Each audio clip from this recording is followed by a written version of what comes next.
Shalom Bapak Ibu yang dikasihi Tuhan. Apa kabarnya Bapak Ibu semua? Luar biasa di dalam Tuhan, amin. Amin Bapak Ibu, sebentar kita mau mulai ibadah kita.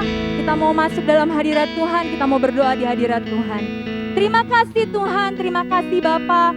Engkau baik, Engkau sungguh baik dalam kehidupan kami. Kami percaya Tuhan bahwa hari demi hari yang kami lalui, Engkau yang menyertai setiap kami Tuhan. Terima kasih Tuhan, terima kasih Bapa. Sebentar kami rindu memuji, memuliakan nama-Mu. Engkau yang urapi setiap kami dengan sukacita baru, dengan kekuatan yang baru, dengan pengharapan yang baru yang di dalam Engkau. Terima kasih Tuhan, terima kasih Bapa. Setiap jemaat yang percaya sama-sama katakan, amin. Shalom Bapak Ibu semuanya, tetap semangat. Saya undang Bapak Ibu boleh bangkit berdiri di hadirat Tuhan. Yang ada di rumah boleh bangkit berdiri. Katakan kiri kanannya, semangat. Semangat, kita mau datang bersyukur ke hadirat Tuhan.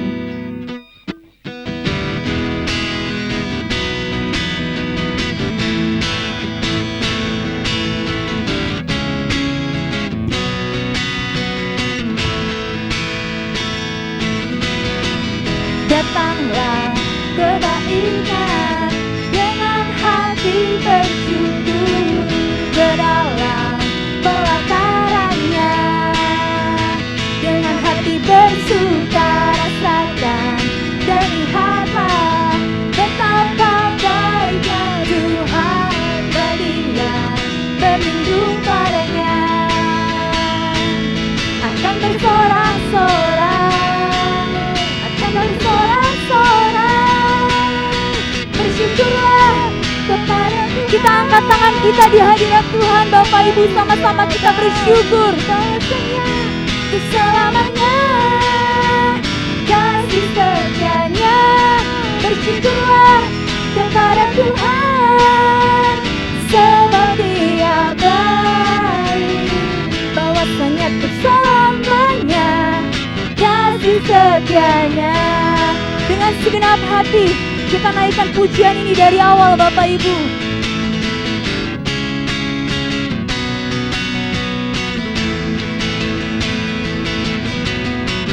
Datanglah kebaikan dengan hati bersyukur ke dalam pelatarannya. Dengan hati bersuka, dengan hati bersuka rasakan dan lihatlah betapa baiknya Tuhan bagi yang berlindung padanya. Akan bersorak-sorai, akan bersorak-sorai, akan bersorak-sorai, bersyukurlah kepada Tuhan, sebab Dia baik, bahwasanya untuk selamanya kasih setianya. Bersyukurlah kepada Tuhan, sebab Dia baik, bahwasanya untuk selamanya kasih setianya. Bahwasanya untuk selamanya kasih setianya. Bahwasanya untuk selamanya kasih setianya. Berikan sorak-sorai buat Tuhan kita. Kita bersyukur Dia baik Bapak Ibu, amin. Amin. Berapa banyak yang mau bangkit bersama Tuhan? Boleh angkat tangannya tinggi-tinggi. Kita mau bangkit, katakan bangkit. Bangkit.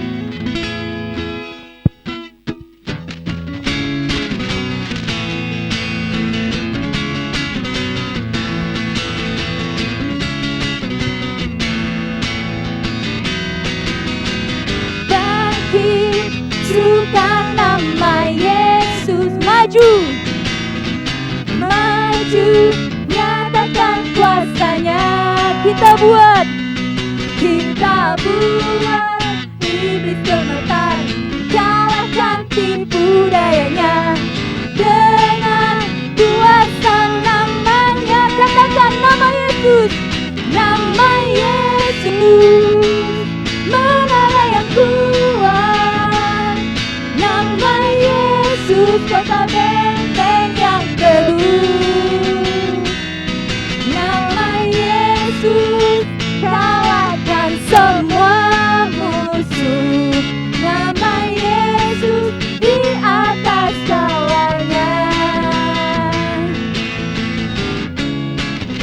segenap hati Bapak Ibu, kita mau bangkit bersama Tuhan.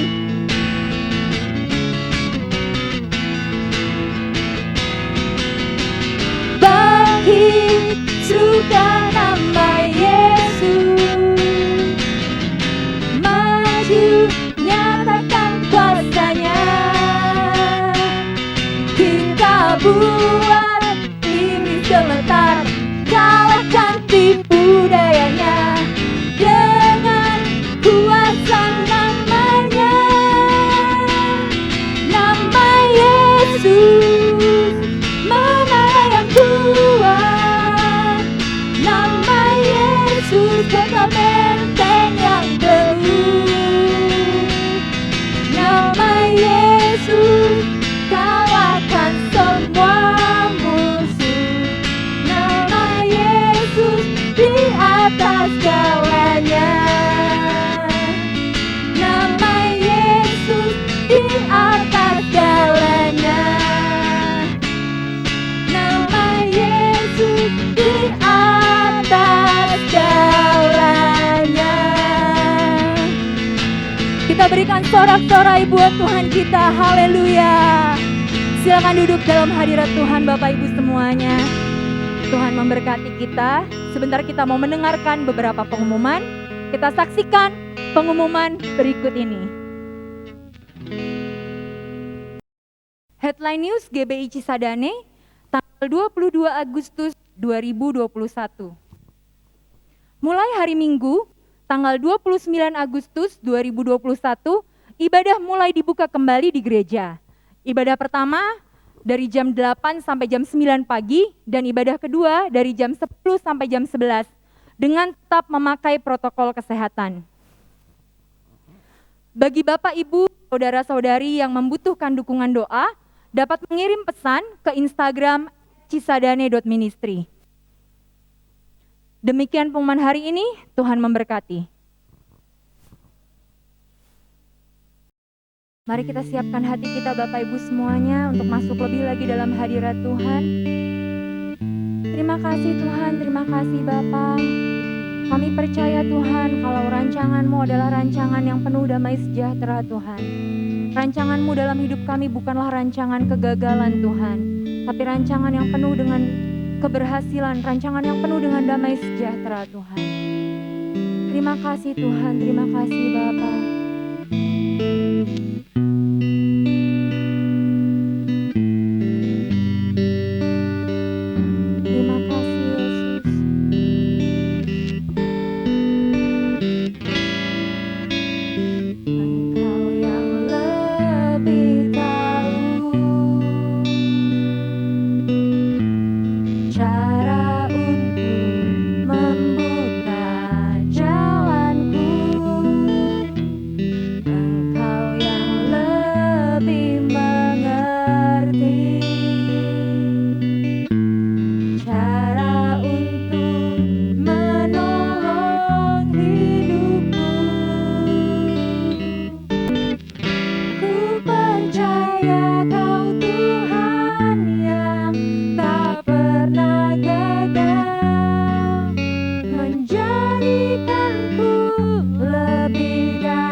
Cara untuk menolong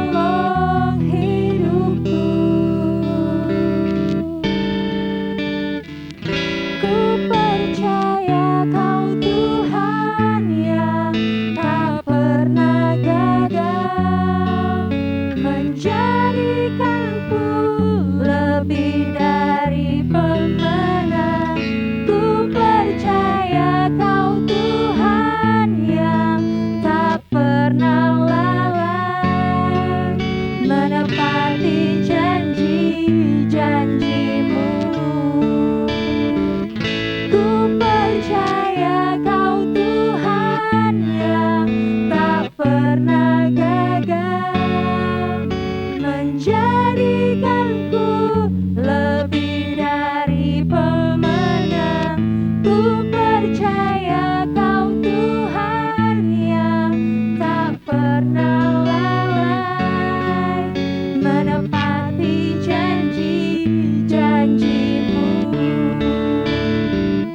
Ku percaya Kau Tuhan yang tak pernah gagal, menjadikanku lebih dari pemenang. Ku percaya Kau Tuhan yang tak pernah lalai, menepati janji-janji-Mu. Terima kasih Tuhan, terima kasih Bapa. Ini yang menjadi iman setiap kami Tuhan, kalau Engkau yang tidak pernah gagal dan Engkau yang tidak pernah lalai Tuhan. Engkau yang memegang setiap hidup kami Tuhan. Terima kasih Tuhan, terima kasih Bapa. Terima kasih Yesus, kami tenang dan kami aman dalam hadirat-Mu Yesus. Terima kasih Tuhan, terima kasih Bapa.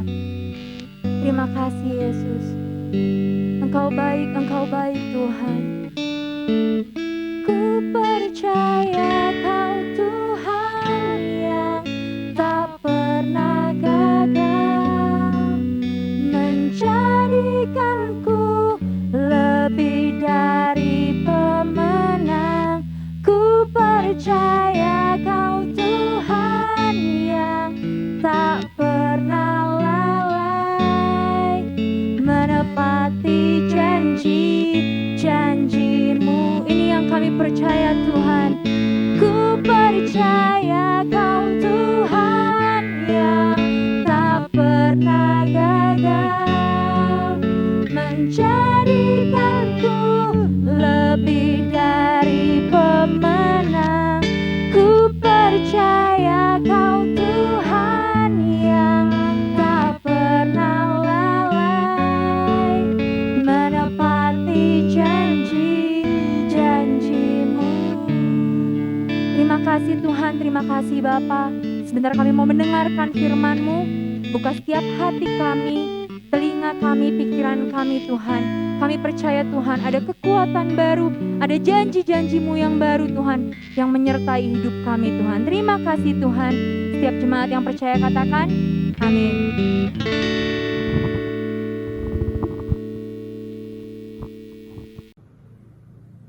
Shalom, puji nama Tuhan. Kita boleh berjumpa hari ini dalam kasih Tuhan. Saya bersuka cita jika diberikan kesempatan oleh Gembala GBI Cisadane, yaitu Bapak Kisman dan Ibu Yanti, yang telah mengizinkan saya untuk membagikan kebenaran firman Tuhan kepada jemaat yang dikasihi oleh Tuhan. Terima kasih buat kepercayaannya, dan kita akan memulai perenungan firman Tuhan yang begitu luar biasa, firman Tuhan yang pasti akan mengubahkan setiap hidup kita, firman Tuhan yang pasti akan membuat hidup kita menjadi orang-orang yang berbeda. Saya akan mengajak setiap Bapak Ibu Saudara, kita berdoa terlebih dahulu sebelum kita memulai belajar firman Tuhan pada saat ini. Mari kita berdoa. Kami bersyukur Tuhan pada saat ini oleh karena kesempatan yang Engkau berikan buat setiap kami, walaupun secara online, tapi kami memiliki kerinduan secara hati Tuhan. Kami memiliki Tuhan kehausan akan firman Tuhan. Pada saat ini kami percaya Tuhan, apapun firman Tuhan yang dibagikan, apapun kebenaran yang disampaikan Tuhan, itu akan mengubahkan kehidupan setiap kami, akan membuat hidup kami berbeda dan membuat hidup kami semakin berjalan sesuai dengan rencana Allah. Terima kasih Tuhan buat kesempatan pada saat ini, memberkati semua umat Tuhan yang akan mendengar firman Tuhan, dan biarlah jamahan kuasa Roh Kudus bekerja dan hati kami diubahkan, pikiran kami pun diubahkan oleh karena firman Tuhan. Terima kasih Bapa, kami serahkan saat ini ke dalam tangan-Mu, di dalam nama Tuhan Yesus Kristus. Haleluya, amin. Puji Tuhan. Dan pada saat ini ada satu tema yang sangat menarik yang telah dipercayakan kepada saya, yaitu temanya adalah tentang pemuritan. Kata pemuritan adalah sebuah kata yang beberapa masa terakhir ini sangat terkenal di kalangan gereja Tuhan. Pemuritan atau discipleship itu sangat ngehits, kalau boleh meminjam bahasa anak-anak zaman sekarang, sangat ngetren, sangat eksis, sangat kekinian, yaitu kata pemuritan, kata discipleship. Namun kita akan melihat bagaimana pemuritan yang telah dibuat oleh Yesus, apa pola-pola, apa hal-hal yang pantas untuk kita pelajari, apa hal-hal yang esensi yang perlu kita perhatikan agar apa yang kita lakukan itu bukan hanya sekedar kumpul-kumpul biasa, tetapi benar-benar adalah pemuritan, benar-benar sesuai dengan apa yang tertulis dalam firman Tuhan. Saudara, Bapak, dan Ibu pasti siap mendengar firman Tuhan pada saat ini. Oleh sebab itu saya mengajak untuk setiap kita, mari kita membaca firman Tuhan. Kita akan membuka ayat Alkitab kita. Yang pertama di dalam Yohanes pasal yang ke-6. Yohanes pasal yang ke-6, saya akan membacakan firman Tuhan dan kita akan melihat bagaimana ciri-ciri yang ditulis dalam firman Tuhan. Ternyata di sekitar Yesus pada zaman lalu, pada zaman ketika Yesus hidup, ada 3 kelompok orang. Saya ulangi, ada 3 kelompok orang yang berada di sekitar Yesus. Dan kita akan melihat kelompok orang yang pertama, yaitu Yohanes pasal yang ke-6, ayat yang kedua dan ayat yang ke-26. Firman Tuhan berkata, orang banyak berbondong-bondong mengikuti Dia, karena mereka melihat mujizat-mujizat penyembuhan yang diadakannya terhadap orang-orang sakit. Ditulis orang banyak. Kemudian kita akan melihat ayat yang ke-26. Firman Tuhan berkata, Yesus menjawab mereka, "Aku berkata kepadamu, sesungguhnya kamu mencari aku bukan karena kamu telah melihat tanda-tanda, melainkan karena kamu telah makan roti itu dan kamu kenyang." Tipe atau kelompok orang yang pertama yang ternyata mereka ada di sekitar Yesus adalah kelompok orang banyak. Lewat 2 ayat yang tadi kita baca bersama, kita melihat ada satu garis ciri-ciri yang sangat dituliskan dengan tegas di dalam firman Tuhan, yaitu kelompok orang seperti ini, mereka mengikuti Yesus karena mereka ingin mencari keuntungan. Salah satunya ingin melihat pertunjukan-pertunjukan rohani, atau dengan bahasa lain ingin melihat panggung gereja dipenuhi dengan atraksi-atraksi rohani yang cukup menghibur mungkin. Dan ini cukup disenangi oleh orang-orang banyak. Ini cukup diminati oleh orang-orang banyak. Ini cukup dicari-cari oleh orang banyak. Dan tidak hanya itu, mereka juga mencari konsumsi. Berapa banyak umat Tuhan, jemaat Tuhan, orang-orang yang notabene beragama Kristen, bahkan pelayan-pelayan Tuhan, tanpa sadar terkadang ada mental orang banyak yang coba menggoda kita untuk semakin mundur, teratur dan tidak sadar dari Tuhan. Kita percaya bahwa Tuhan sangat ingin kita menjadi umat Tuhan yang sejati. Tuhan ingin kita bertumbuh menjadi orang-orang yang mengenal Yesus, orang-orang yang benar-benar percaya akan namanya. Tuhan akan menolong kita mengerti apa yang menjadi isi hatinya. Namun yang pertama kita melihat ciri-ciri ini banyak mewarnai gereja Tuhan. Banyak orang banyak yang berkumpul di dalam gereja Tuhan. Tanpa sadar seringkali acara-acara gereja, baik itu KKR, retret, seminar, kalau dulu kita masih onsite, banyak sekali acara-acara gereja tanpa sadar, jangan-jangan itu hanya mengumpulkan orang banyak. Kenapa? Karena banyak atraksi rohani, baik penyembuhan atau kesaksian-kesaksian dari mereka yang memiliki nama yang terkenal, baik itu pembicaranya maupun yang kesaksian, baik itu yang melayani dan lain sebagainya. Belum lagi sebelum pulang ke rumah, setiap yang hadir pasti mendapat konsumsi. Berapa banyak yang menyukai keadaan seperti ini? Banyak. Ya, karena mereka adalah kelompok orang banyak. Mereka senang akan hal seperti ini. Mereka ada di sekitar Yesus, tapi mereka hanya kelompok orang banyak. Kalau boleh diselidiki, mereka punya mental seperti ini. Apa keuntungannya buat saya? Apa hal yang baik, hal yang positif, hal yang menguntungkan buat saya kalau saya ikut ini, saya ikut itu? Kita akan memperhatikan ciri-cirinya Bapak Ibu ya.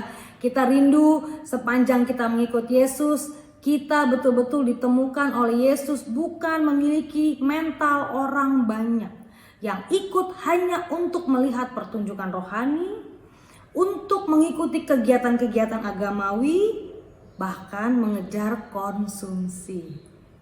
Bukan itu saja, kalau transportasi dari gereja itu disediakan, bukankah banyak orang yang mengantri ingin datang kepada gereja? Nah, ini penting sekali untuk kita perhatikan. Jadi marilah kita bersyukur di masa pandemi ini, di mana gereja onsite semua sangat dibatasi, dan itu menguji apakah kita masih memiliki hati yang rindu sama Tuhan. Apakah kita sungguh-sungguh ingin bertumbuh sebagai murid Kristus. Itu kelompok orang yang pertama, yaitu orang banyak. Kelompok orang yang kedua kita akan melihat dalam Lukas 10 ayat yang ke-25. Lukas 10 ayat yang ke-25 dan 29. Saya akan bacakan ayat yang ke-25 terlebih dahulu. Pada suatu kali berdirilah seorang ahli Taurat. Bapak Ibu Saudara tahu ahli Taurat? Yaitu mereka yang sangat mengerti tentang Taurat. Mereka yang sangat hafal tentang Taurat. Bahkan mereka mengajarkan Taurat dari generasi ke generasi. Makanya dikatakan ahli Taurat. Tapi kita akan melihat ciri-ciri mereka seperti apa. Saya ulangi, pada suatu hari berdirilah seorang ahli Taurat untuk mencobai Yesus. Katanya, "Guru, apa yang harus kuperbuat untuk memperoleh hidup yang kekal?" Kemudian kita akan melihat ayat yang ke-29. Tetapi untuk membenarkan dirinya, orang itu atau para ahli Taurat itu berkata kepada Yesus, "Dan siapakah sesamaku manusia?"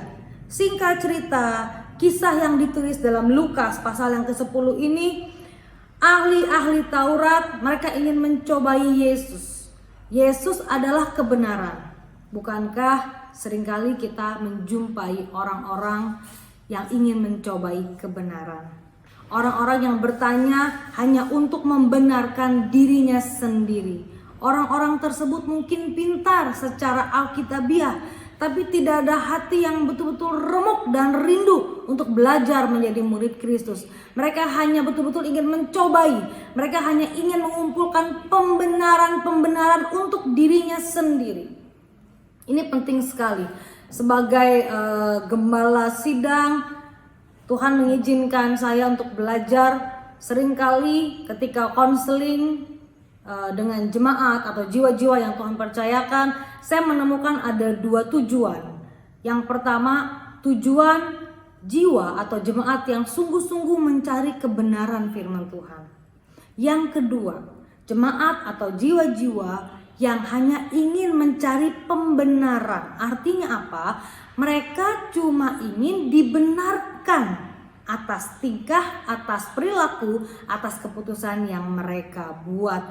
Itu sangat sekali terlihat dari apa yang mereka ceritakan ketika firman Tuhan diperkatakan. Raut wajah seringkali mulai berubah karena tentu tidak sesuai dengan harapan mereka. Ketika firman Tuhan mulai diserukan, ada perubahan reaksi dan itu tidak sesuai dengan harapan mereka.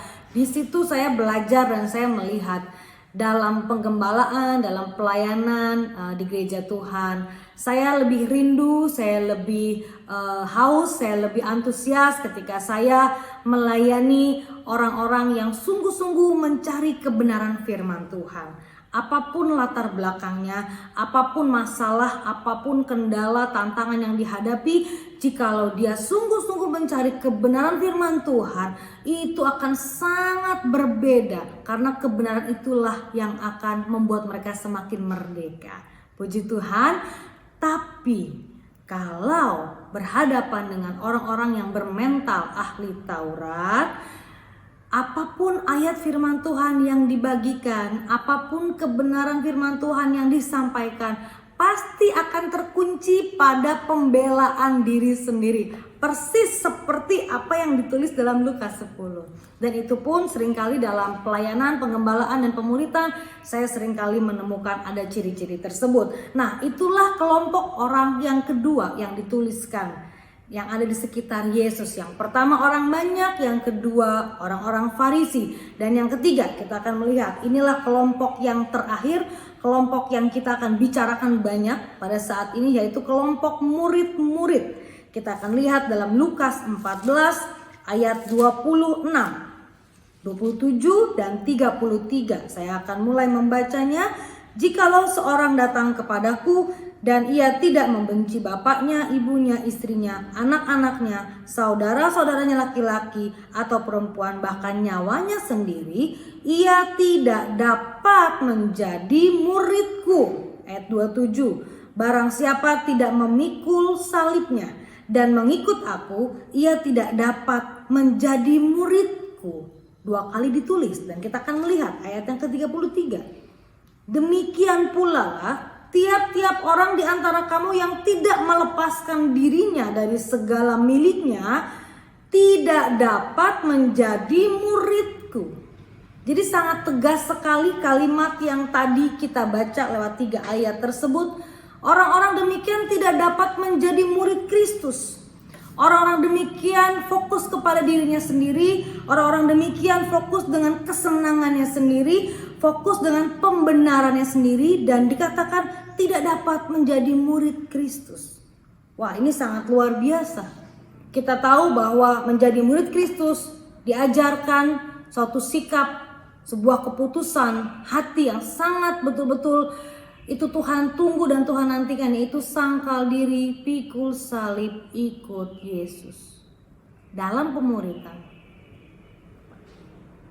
yang dicari adalah orang-orang yang mau menyangkal diri, orang-orang yang mau memikul salibnya, orang-orang yang mau mengikut Yesus. Apapun yang terjadi, orang-orang demikian yang dicari. Apakah sulit ketika menjalaninya? Pasti ada tantangan, pasti ada proses. Disitulah sebagai murid-murid Kristus yang sejati, kita semakin mengandalkan Tuhan. Kita semakin bersandar dan berharap total kepada Tuhan. Itulah murid sejati. Pasti diuji, bahkan itu ujiannya setiap hari. Sampai didapati benar kita adalah murid Tuhan yang sejati. Puji Tuhan. Dan ada satu ayat sebelum Yesus naik ke surga, yaitu ayat ini terkenal dengan amanat agung. Ada pesan-pesan yang ditulis, ada pesan-pesan yang sangat kuat yang perlu kita terima. Dan kita akan melihat dalam amanat agung, yaitu Matius pasal yang terakhir 28 ayat yang ke-19 dan 20. Firman Tuhan berkata, "Karena itu pergilah, jadikanlah semua bangsa muridku dan baptislah mereka dalam nama Bapa dan Anak dan Roh Kudus, dan ajarlah mereka melakukan segala sesuatu yang telah kuperintahkan kepadamu. Dan ketahuilah, aku menyertai kamu senantiasa sampai kepada akhir zaman." Inilah amanat agung. Kita diperintahkan untuk pergi. Kita diperintahkan untuk menjadikan segala bangsa menjadi murid Tuhan, murid Kristus. Ingat ciri-ciri murid apa? Sangkal diri, pikul salib, ikut Yesus. Kemudian apa? Tuhan menyuruh kita, Tuhan mengarahkan kita untuk membaptis mereka dalam nama Allah Bapa, Allah Anak, dan Allah Roh Kudus. Dan yang keempat, ini poin yang paling penting. Kalau dibaptis, Bapak Ibu Saudara, itu momentumnya hanya terjadi sekali. Ketika dibaptis, kita bersyukur, kita melepaskan berkat buat jemaat atau jiwa-jiwa yang telah dibaptis. Mereka mendeklarasikan sebagai pengikut Yesus. Itu momennya hanya terjadi sekali. Tidak bisa berkali-kali. Ketika dosa dibaptis lagi, dosa dibaptis lagi. Tidak seperti itu ya Bapak Ibu Saudara ya. Tapi itu momentumnya hanya satu kali saja. Dan poin yang keempat ini yang memerlukan proses yang cukup panjang, yaitu apa? Ajarlah mereka melakukan segala sesuatu yang telah kuperintahkan kepadamu. Ini dia penting sekali. Proses pemuritan adalah proses mengajarkan mereka melakukan segala sesuatu yang telah kuperintahkan kepadamu. Dari mana kita bisa melihat perintah-perintah Tuhan? Tidak lain dan tidak bukan, hanya dari Alkitab. Bukan dari buku-buku rohani, bukan dari pendapat-pendapat pendeta A, B, C, D sampai Z, bukan, tapi dari Alkitab. Oleh sebab itu, dalam pemuritan kita perlu mengajar anak-anak murid Kristus ya, jiwa-jiwa jemaat untuk terus memiliki hati yang mencintai firman Tuhan. Saya seringkali melihat ada jiwa-jiwa yang sangat sulit sekali untuk bertemu dengan firman Tuhan. Kurang lebih 10 tahun saya membangun grup Bible, Loving Bible, mulai dari zaman masih ada BBM sampai masuk ke zaman WhatsApp. Saya membangun sudah 10 tahun, saya ajak orang-orang Kristen, saya ajak jiwa-jiwa baru, bahkan saya pun mengajak para alumni-alumni STT yang saya kenal, beberapa orang-orang pelayan-pelayan Tuhan begitu ya. Rule of the game-nya gampang, setiap hari kita belajar bertemu dengan firman Tuhan. Namanya murid, pasti kita ada bukunya, yaitu kebenaran firman Tuhan, Alkitab. Inilah buku kita. Setiap hari kita belajar mencintai firman Tuhan, dan setiap hari kita belajar membagikan rema-rema yang Tuhan telah berikan lewat perenungan firman Tuhan. Apa yang terjadi selama 10 tahun ini? Saya boleh simpulkan betapa sulitnya mengajak orang Kristen untuk setia bertemu firman Tuhan setiap hari. Saya melihat ini selama 10 tahun. Banyak sekali jiwa-jiwa, pribadi-pribadi yang awalnya semangat, awalnya mau, awalnya rindu, tapi kesetiaannya diuji dan diuji. Kemudian saya merenungkan dan saya menyimpulkan seperti ini. Mudah sekali mengajak orang untuk ikut KKR. Mudah untuk mengajak orang untuk ikut seminar atau retret. Mudah sekali mengajak orang untuk ikut acara-acara rohani. Seperti yang tadi di awal saya bilang, kelompok orang banyak. Apalagi ada penampilan rohani di panggung gereja yang begitu memukau, diisi oleh orang-orang yang cukup terkenal. Ditambah dengan konsumsi yang dibagikan, kita mudah sekali mengumpulkan orang banyak. Tapi untuk mendidik orang menjadi murid Kristus, itu hal yang berbeda. Dari situlah saya menyimpulkan benar apa kata firman Tuhan. Menjadi murid Yesus ada 3. Sangkal diri, pikul salib, ikut Yesus. Tidak semua orang senang untuk menyangkal dirinya. Tidak semua orang senang untuk memikul salibnya. Tidak semua orang senang untuk terus mengikut jejak kaki Yesus. Ini penting sekali. Bapak, Ibu, Saudara, kita sudah ada di ujung daripada akhir zaman. Sang Kepala Gereja Tuhan Yesus Kristus segera datang dalam durasi yang semakin singkat. Sebagai gereja Tuhan, kita perlu melihat diri kita masing-masing. Tuhan, sepanjang masa kehidupanku Tuhan mengikut Engkau, apakah aku menjadi kelompok orang banyak? Apakah aku hanya menjadi kelompok orang-orang Farisi? Atau aku, Engkau dapati, menjadi kelompok murid-murid Kristus yang sejati? Bapak, Ibu, Saudara, penting sekali untuk kita renungkan, penting sekali untuk kita terus doakan agar kita benar-benar taat dan setia sampai akhir. Saya ingin memberikan kesaksian sebelum saya menutup di dalam doa. Puji nama Tuhan, oleh karena kemurahan Tuhan, oleh karena berkat dan kasih-Nya, kami, keluarga saya dan suami diberikan kesempatan dari tahun 2008 kami melayani penggembalaan di Kemayoran. Dan sejak tahun 2008 kami langsung mengerucut pada satu visi kerajaan Allah, yaitu gereja pemuritan. Jadi tidak hanya mengumpulkan orang banyak, tapi betul-betul setiap jiwa yang Tuhan percayakan, kami langsung mengajak mereka untuk menjadi murid Kristus. Apa yang terjadi kalau ada orang berkata Kemayoran itu katanya seperti miniaturnya Las Vegas Indonesia? Ya, benar sekali. Karena semua dosa boleh dikatakan seolah-olah ada di sana. Selama 12 tahun kami ada di sana, kami seringkali menemukan banyak berita-berita, banyak polisi, bahkan banyak anjing-anjing pelacak yang berkeliaran karena mereka menemukan kasus-kasus yang begitu banyak di dalam daerah kami. Dan Tuhan menemukan kami kepada kelompok-kelompok orang Kristen, orang-orang yang membutuhkan Yesus, orang-orang yang secara masa lalu mereka sangat rusak, sangat jatuh dalam dosa, tapi mereka rindu diubahkan oleh Tuhan.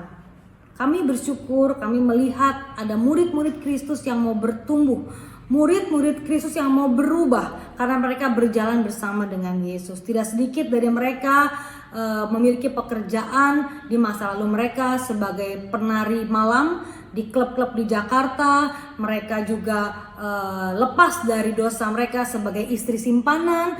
Yang pria juga ada yang terlepas, bebas, merdeka, total dipulihkan Tuhan dari kehidupan bebas, dari penjual narkoba dan lain sebagainya dan lain sebagainya.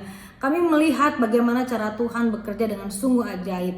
Kami hanya menyimpulkan dengan satu kesan, yaitu kalau Tuhan yang bekerja, semua akan menjadi luar biasa. Ketika ada jiwa-jiwa yang haus, ketika ada jiwa-jiwa yang rindu memiliki hubungan pribadi dengan Tuhan, maka Tuhan sanggup bekerja dengan caranya yang ajaib. Dan kami sangat bersyukur, ini masuk bulan yang ke-10, kami suami istri dalam pengembalaan kembali dipercayakan Tuhan merintis gereja di daerah Cilengsi, jadi sangat jauh dari Kemayoran. Dan kami percaya di lokasi yang baru ini ada kirbat baru, anggur baru yang Tuhan percayakan. Disinilah Tuhan mempercayakan kami untuk menjadikan segala bangsa muridnya Kristus. Dan kami bersyukur Tuhan banyak menemukan kami di sini dengan kaum Kedar dan Nebayot. Dan kami semangat, kami antusias untuk terus mengajak mereka perlahan tapi pasti menjadi murid Kristus. Saya bersuka cita karena Tuhan begitu baik, dan selama 10 bulan di tempat perintisan kami yang baru ini, saya melihat pekerjaan Tuhan ajaib. Saya akan kesaksian dengan 2 kejadian saja yang kalau boleh saya simpulkan, wow, ini cuman karena Tuhan ya, cuman karena Tuhan. Yang pertama, oleh karena kemurahan Tuhan, kami sedang membangun tempat base camp, pastori, tempat beribadah di tempat ini. Dalam proses pembangunan, singkat cerita, kami bertemu dengan tetangga kaum Kedar, dan namanya pembangunan Bapak Ibu Saudara, tentu ada hal-hal teknis yang perlu dibicarakan. Lewat pembicaraan tersebut, akhirnya kami mendapati bahwa pada saat itu tetangga kami sedang berulang tahun. Mereka kaum Kedar. Langsung Roh Tuhan menggerakkan hati saya untuk berdoa. Dan saya langsung berkata kepada ibu tersebut bahwa bukan sebuah kebetulan kalau kita bisa bertemu, dan izinkan saya untuk berdoa di hari ulang tahunnya, di hari bahagianya. Tapi saya izin menggunakan nama Tuhan Yesus, dan disambut baik oleh ibu tersebut, dan kami suami istri berdoa buat keluarga tersebut. Dan yang kedua, dari tetangga juga di dekat sini, mereka keluarga Hindu, orang Bali. Kembali oleh karena kemurahan Tuhan, oleh karena kebaikan Tuhan, campur tangan Tuhan juga, mereka melihat terang Kristus. Kami juga diizinkan untuk berdoa untuk ibunya yang di kampung yang sedang sakit. Saya video call dengan ibunya dan saya izin terlebih dahulu, saya ingin berdoa buat ibunya yang sakit dengan menggunakan nama Tuhan Yesus Kristus, dan itu disambut baik oleh keluarga ini. Dan kami melihat bagaimana cara Tuhan begitu luar biasa, begitu ajaib, dan kami percaya dimanapun kami berada, oleh karena tanggung jawab kepercayaan yang Tuhan berikan bersama Yesus, kami akan melakukan perkara-perkara besar dan ajaib, semua dari Dia, oleh Dia, dan untuk Dia. Oleh sebab itu, sebagai gereja Tuhan, saya ingin terus menyuarakan ini kepada setiap kita semua, bahwa inilah waktunya tuayan raya. Inilah waktunya kaum Kedar dan Nebayot akan mengalami perjumpaan pribadi dengan Tuhan.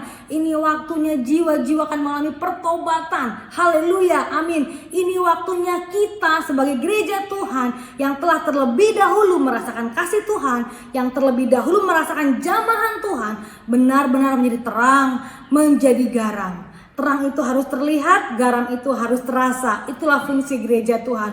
Mari kita bergerak dalam amanat agung, dalam pemuritan. Kita bergerak dan melihat bagaimana cara Tuhan bekerja dengan luar biasa. Tugas kita satu, Tuhan saya mau pergi. Tuhan saya mau menjadikan segala bangsa adalah murid Yesus. Tuhan saya mau membaptis mereka. Tuhan saya mau mengajarkan mereka segala sesuatu yang telah kuperintahkan kepadamu. Puji nama Tuhan. Oleh sebab itu, mari kita buka hati, mari kita teguhkan hati kita, dan kita berkata di hadapan Tuhan, Tuhan, saya mau bergerak bersama dengan Engkau Tuhan. Saya mau melihat karya-Mu yang ajaib dinyatakan di akhir zaman ini Tuhan, di mana banyak jiwa-jiwa akan mengalami pertobatan. Banyak orang-orang yang terbentuk menjadi murid-murid yang sejati, menjadi orang-orang yang sungguh rindu, haus, dan menjadi pelaku-pelaku firman di akhir zaman. Tuhan pasti menolong kita. Kita sangat terbatas, tapi Tuhan tidak terbatas. Oleh sebab itu, kita akan melihat karya-karya Tuhan yang tanpa batas. Haleluya. Amin. Puji Tuhan. Bapak, Ibu, Saudara, selamat bergerak dalam pemuritan. Kita menjadi murid Yesus. Kita murid dan kita rindu memuridkan orang lain. Orang yang rindu memiliki hati untuk memuridkan orang lain, orang itu akan mengalami Tuhan lebih dan lebih lagi. Bapak, Ibu, Saudara, mari kita menyiapkan hati kita lebih lagi untuk dipakai oleh Tuhan, untuk dipakai bagi kerajaan Tuhan.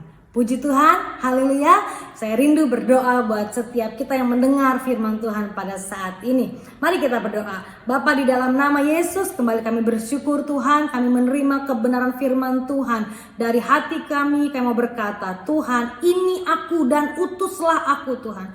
Kami tahu Tuhan, pekerjaan Tuhan sangat besar di akhir zaman ini Tuhan. Kami rindu Tuhan, kami terlibat, kami bergerak bersama dengan Engkau Tuhan. Banyak jiwa-jiwa menantikan Engkau Tuhan. Kami rindu Tuhan, kami bersama dengan Yesus, kami menuntun banyak orang, menuntun banyak jiwa-jiwa Tuhan menjadi murid sejati. Di dalam kelompok pemuritan, kami rindu, kami hanya bersumber pada satu hal, yaitu apa yang Yesus ajarkan.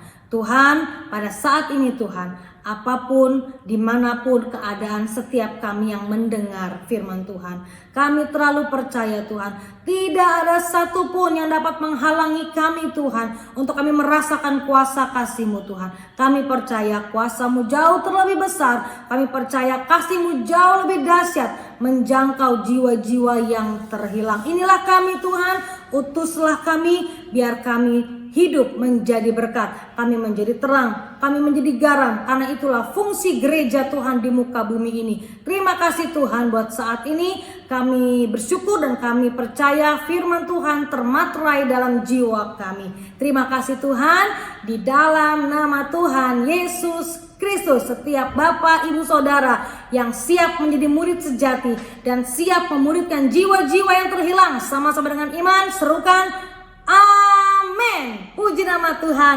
Tuhan Yesus memberkati kita semua. Shalom. Mari Bapak Ibu, kita akan mengakhiri ibadah kita hari ini. Mari kita berdoa. Tuhan Yesus, terima kasih Engkau sudah pimpin hamba-Mu yang sudah berbicara. Kami percaya kebenaran firman-Mu memberikan kekuatan buat kami, untuk kami melangkah terus di dalam pemuritan. Ada kuasa, ada kekuatan yang luar biasa di dalam kehidupan kami. Tuhan, masalah yang kami hadapi di tengah COVID-19 ini, pergumulan kami, masalah ekonomi, masalah apapun. Tuhan jawab, Tuhan berikan jalan keluar yang terbaik. Ada kuasa yang luar biasa. Tuhan, di tengah pergumulan kami percaya ada jalan keluar yang terbaik. Tuhan, persembahan-persembahan umat-Mu, baik pembangunan, persepuluhan, persembahan, atau apapun, Engkau memberkati. Yang ditransfer, Engkau memberkati. Kami percaya berkat-Mu nyata Tuhan. Kami percaya Engkau memberkati jemaat GB Cisadane, jemaat GB Sewantongean, berkat-Mu melimpah. Kami percaya kuasa-Mu yang luar biasa.